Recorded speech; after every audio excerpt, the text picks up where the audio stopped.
हो on as बंद as बारी हो डिम डिम लाइट थोड़ी जगे जगे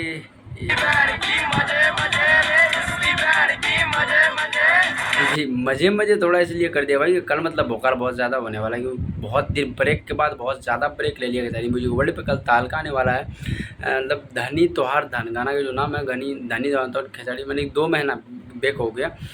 पिछले जो गाना आया हुआ था जो सपना चौहान के साथ में और फिर जो सपना चौहान के बाद बहुत दिन के बाद क्योंकि शूट करके रखा गया था गाना और बीच में थोड़ा सा तानाशाही हुआ था उसके साथ में सपना चौहान खिचड़ी के बीच में। लेकिन अब ये जो पता पड़ रहा है कि गाना पहले शूट करके रखा गया था कुछ कारण वाकई में कोर्ट ने अभी वो नहीं करा था जारी कि ये गाना रिलीज कर सके। अब कुछ हुआ होगा नहीं कि 2-3 महीना पे ब्रेक होते रहते हैं इनकी लड़ाई कर रहे हैं अभी वकील से तो ये गाना अपना ओनली तो खिसारी म्यूजिक पे नहीं छोड़ सकता और कहीं नहीं छोड़ सकता है। तो बहुत दिन के बाद कल जो है बुखार आने वाला है खिसारी म्यूजिक वर्ल्ड पे कल जो है आ जाएगा कभी धन नहीं हो सब धन नहीं कि वो